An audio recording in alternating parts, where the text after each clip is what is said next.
Welcome to Baby Boomer Tales. My name's Jim.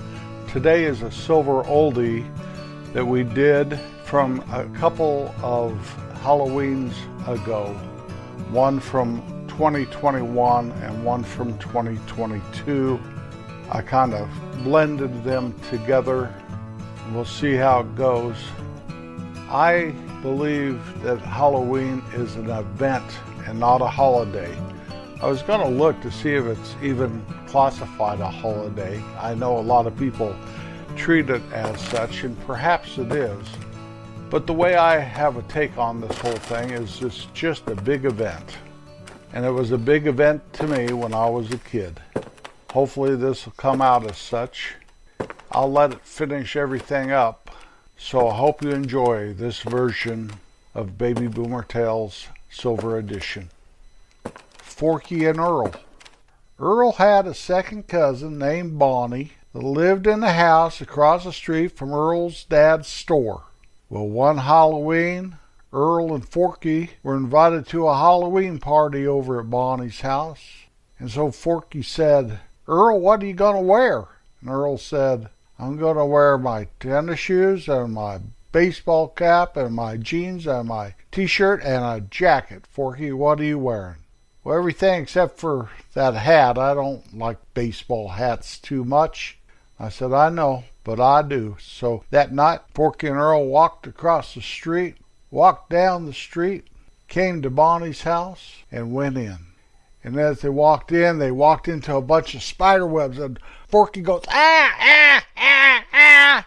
Earl goes, "I don't think they're real, Forky. I don't think they're real." Forky and Earl got all that stuff off of their face, and Bonnie's mom was right there, standing in the dark, with a dim light at her face, and said, "Welcome, boys.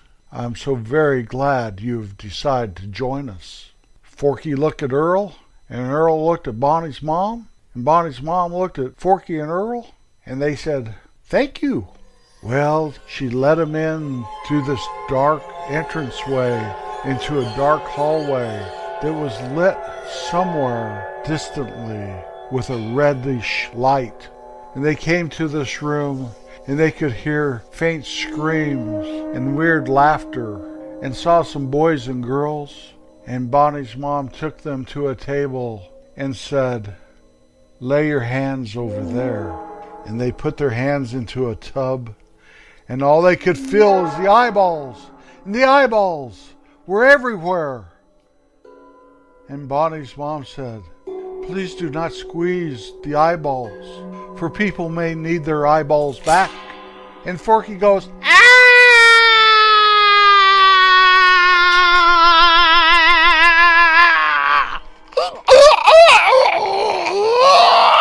"Earl, what's going on?" And Earl said, "I don't think they're eyeballs, Forky." And there was laughter. Crazy laughter. And there were other boys and girls, and there were some girls laughing, and some boys looking at Forky like, "Have you lost your mind?" And Forky kind of shook himself off and said, "Only kidding, only kidding." Earl said, "He's only kidding." Bonnie's mom looked at Forky and Earl and said, "That's sweet."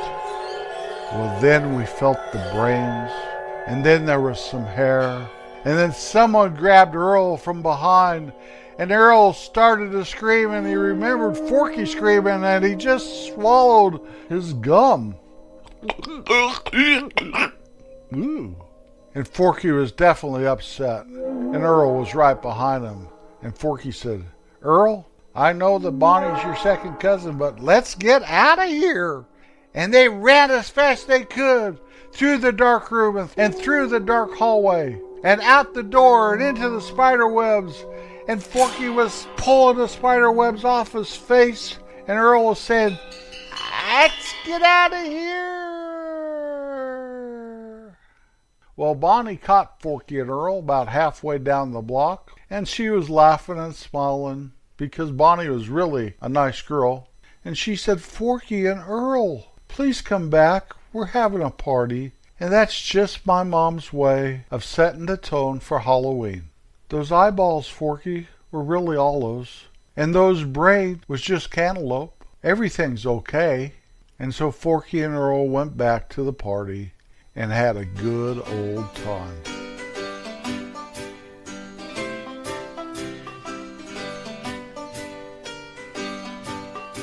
Hello, kids. Welcome to Kate's General Store. These are full-size candy bars, so you only get one. What are you? Are you a pirate? I used to be a pirate. Ho, ho, ho, and a bottle of rum.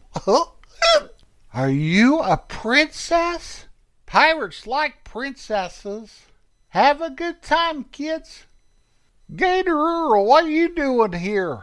Hi, Homer. I thought that I'd come and help you hand out candy. Jerry came by the restaurant today and told me he had to stay at home and you might be lonely because Kitty and Katie went to some kind of Halloween party. Yes, sirree. They wouldn't let me because last time I went to a Halloween party, they asked me to leave.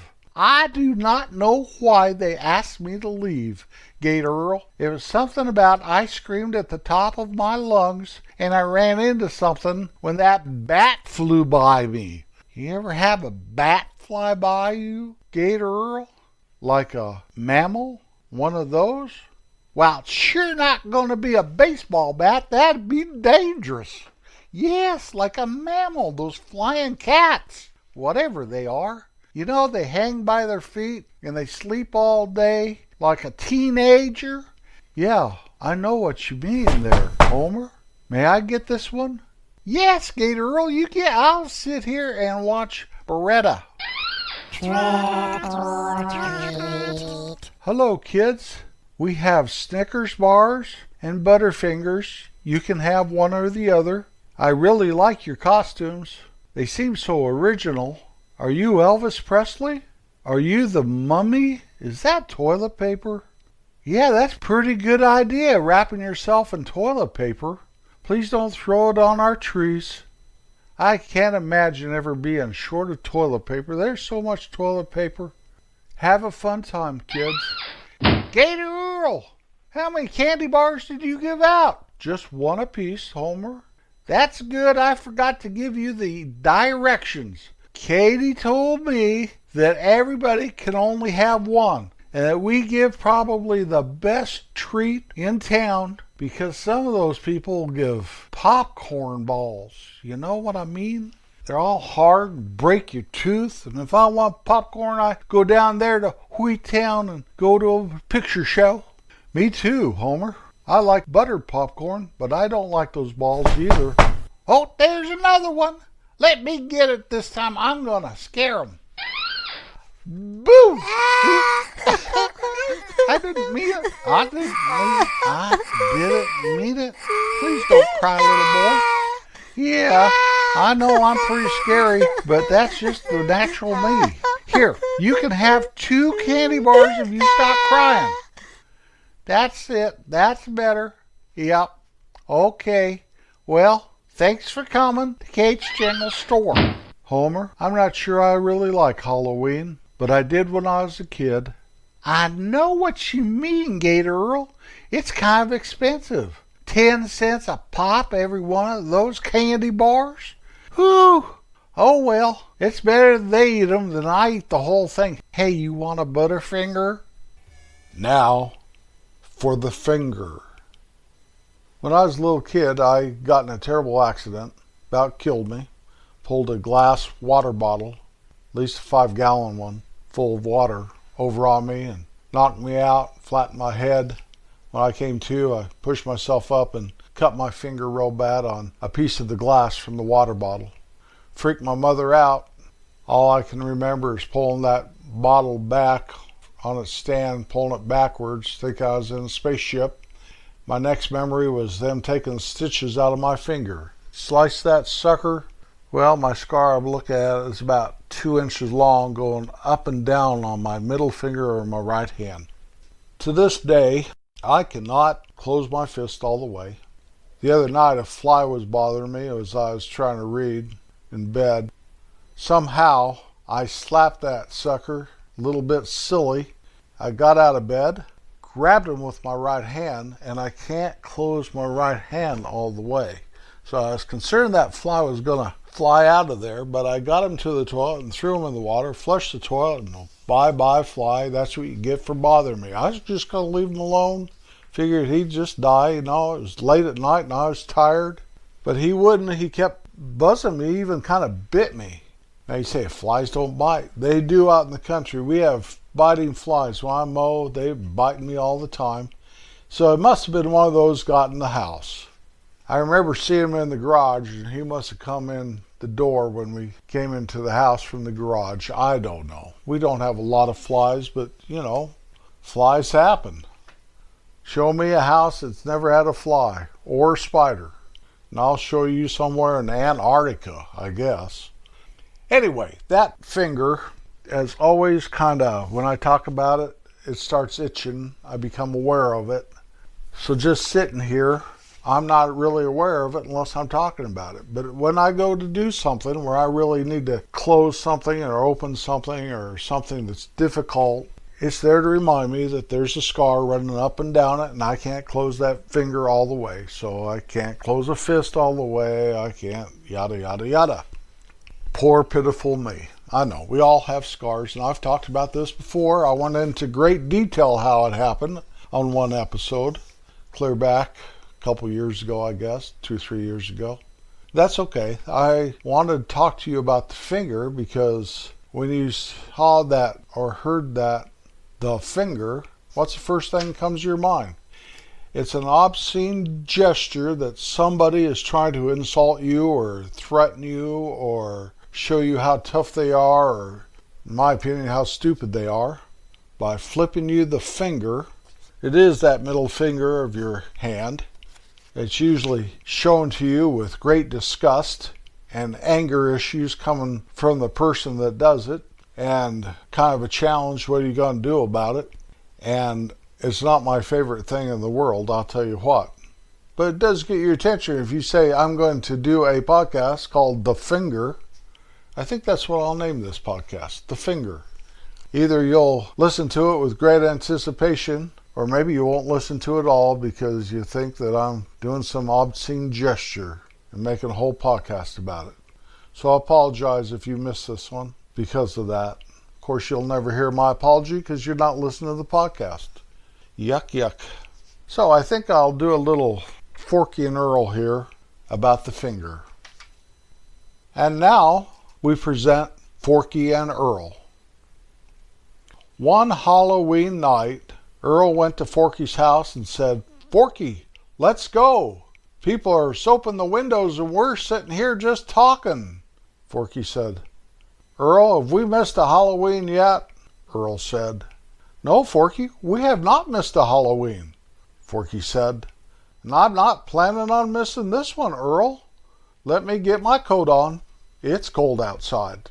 So Forky and Earl walked down the stairs at Forky's house and walked outside and looked left and looked right and looked back left and said, Let's go down Main Street. So Forky and Earl started walking with a bar of soap in each hand, and they started to soap the windows of the bank. And Forky said, Don't write your real name, Earl. They'll know who did it. Earl said, Forky, I was born at night, but not tonight. And Forky said, You're funny, Earl. So then they went to the Conoco station, and it was still open. And Forky said, We better not try to soap these windows, Earl. They'll get us. So then they kept walking, and the next place was the bar and cafe, and it was always open. It didn't matter what day it was. And Forky said, A double dog dare you, Earl. Soap their windows. Wart will probably catch you, and then you'll be sorry.